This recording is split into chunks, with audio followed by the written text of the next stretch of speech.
Hi and welcome to the high priestess tarot. आप सब लोगों का बहुत ज़्यादा स्वागत है। आई होप आप सब खुश हो, हेल्दी हो, अपना ख्याल रख रहे हो। So let us see that next 24 hours आप लोगों के लिए कैसा होने वाला है। What can you expect from the universe. And ये एक बहुत ही जनरल सा रीडिंग होगा, सो प्लीज़ जितना रेजोनेट करे उतना ही लेना, एंड जो रेजोनेट ना करे उसे आप यहीं पे रख के जा सकते हैं। मेरे बारे में इन्फॉर्मेशन सब कुछ आपको नीचे डिस्क्रिप्शन बॉक्स में से मिल जाएगा, आप वहाँ से जाके देख सकोगे। Let us see and let us find out.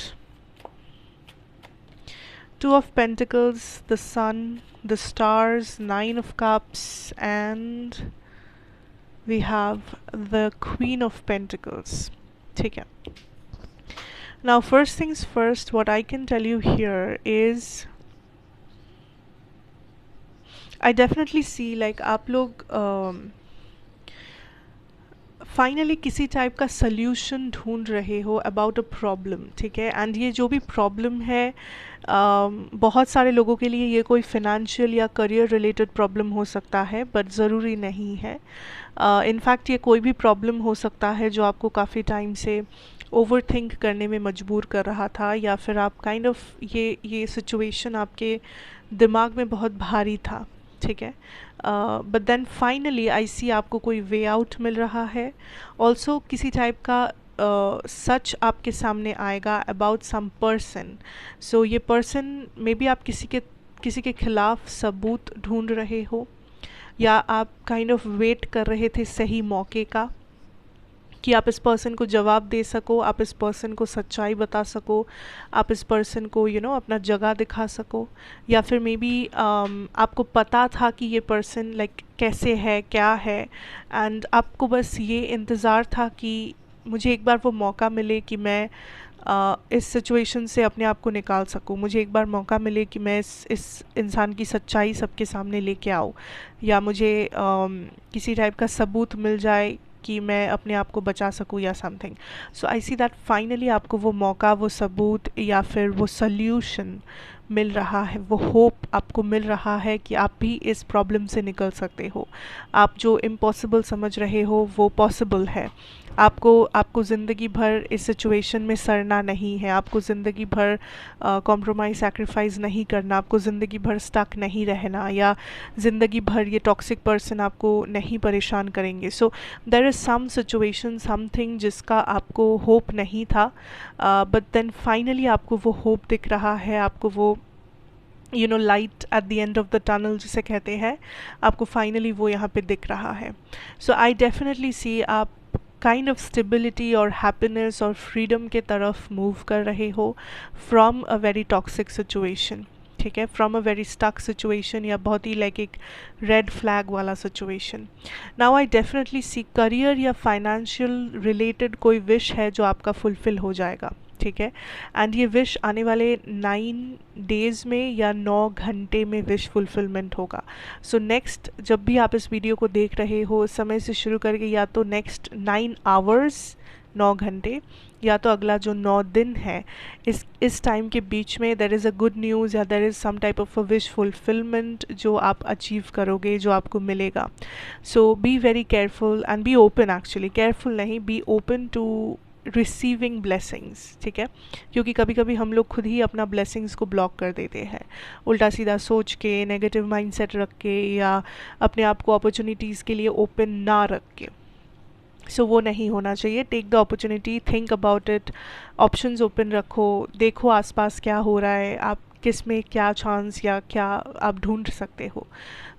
Okay, now when it comes to your love situation, for a lot of you there is a new person जो आपकी लाइफ में आएंगे। लाइक या तो ये ऑलरेडी आ चुके हैं एंड ये आपसे बस बात नहीं कर रहे इस वक्त, सो आपको पता नहीं है कि ये कौन है, या तो ये आने वाले हैं कुछ टाइम के अंदर। I am also hearing 16th जो तारीख होगा वो बहुत इम्पोर्टेंट है, 16th ऑफ द मंथ। जब भी आप इस वीडियो को देख रहे हो, अगर 16th है, अभी आने वाला है, तो वही वाला 16th ऑफ द मंथ की बात कर रही हूँ। There is a new love situation जो अप्रोच होगा। ये पर्सन एक्वेरियस हो सकते हैं बट ज़रूरी नहीं है। But then there is a new love, there is a new kind of a connection जो होने वाला है, जो काइंड ऑफ आपके तरफ आने वाला है, अप्रोच कर रहा है या कर रही है ये पर्सन आपको। Also for some of you एक डायरेक्ट मैसेज है, बट ये बस कुछ ही लोगों के लिए होगा, एक या दो लोग, दैट इस टॉक्सिक सिचुएशन या कनेक्शन से आपको निकलना ही होगा। आपने बहुत बार इस पर्सन को मौका दिया, आपने बहुत बार इस पर्सन को समझने की कोशिश किया है, बट इट्स हाई टाइम कि आप इस वक्त इस कनेक्शन को गुड बाय बोले। इट्स हाई टाइम दैट आप अपने आप को बचाए, आप अपने बाउंड्रीज़ को मजबूत रखें, बिकॉज़ ये पर्सन चेंज नहीं हुए हैं। अगर आपको शक है किसी को यहाँ पे दैट आपके पर्सन चेंज नहीं हुए हैं, ये सेम टॉक्सिक पर्सन है, ये सेम रेड फ्लैग्स अभी भी है, तो ये सच है। You need to check that, you need to check कि आप सेम गलती दोबारा नहीं कर रहे हो, सेम इशू आप दोबारा नहीं दोहरा रहे हो, क्योंकि उसमें आप ही को प्रॉब्लम होगा बाद में। सो ओवरऑल एनर्जी यही है कि टू रिमेन होपफुल, ब्लेसिंग्स आएंगे सबसे पहले आपके करियर फाइनेंशियल सिचुएशन में, सोल्यूशन आपको मिल ही जाएगा इस 24 घंटे में, I hope. And also there is still hope in something जिसे आप इम्पॉसिबल समझ रहे हो, वो पॉसिबल है, वो मुमकिन है। आप भी खुश रहोगे, आप भी अपना विश फुलफ़िल करोगे। एंड अगर ये कोई टॉक्सिक सिचुएशन से आप डील कर रहे हो किसी से, it's time you get out of it. It's time कि आप उस पर्सन को टाटा बाय बाय बोल दो, बिकॉज ये पर्सन चेंज नहीं हुए हैं। इट्स जस्ट लाइक ये पर्सन में भी मौका ढूंढ रहे हैं आपको हर्ट करने की, ये पर्सन में भी मौका ढूंढ रहे हैं सिचुएशन को और भी ज़्यादा आपके लिए वर्स बनाने की। So be very careful what you do with this situation. आपके डिसीशंस ही काइंड ऑफ आपका वेलफेयर को सिक्योर करेगा, कि आप अगर सही और अपने बाउंड्रीज़ पे कायम रख के डिसीशंस ले पाते हो, देन इट्स फाइन। लेकिन अगर आप इमोशंस में बह के या गुस्से में आके या किसी और नेगेटिव इमोशन को पाल के कोई डिसीजन ले रहे हो, तो मैं कहूँगी कि आप दोबारा सोचें, आप टाइम ले और दोबारा सोचें, ठीक है। So basically that is what I have for you. Aquarius जो साइन है, आई डोंट नो, इस टाइम आपके लिए बहुत ही लकी रहेगा, मे बी इस नेक्स्ट 24 आवर्स में। सो अगर आप एक्वेरियस हो तो मे बी लक आपके फेवर में रहेगा। अगर कोई एक्वेरियस है आपके आसपास, मे बी वो पर्सन आपके लिए लकी हो सकते हैं, indirectly or indirectly, doesn't matter. So that is what I have for you guys. I'm so sorry. That is what I have for you guys. Take care. God bless you. आपका दिन बहुत ही अच्छे से बीते। And also let me know down in the comments कि कैसा लगा, reading resonate किया या नहीं। मैं reply नहीं कर पाती हूँ, but I do read all the comments. So thank you so much for your love and appreciation. तो फिर सब्सक्राइब कर लेना अगर आप लोग पहली बार देख रहे हो, लाइक करना, शेयर करना। मैं आपसे फिर मिलूँगी एक और रीडिंग के साथ। Till then take care and good bye.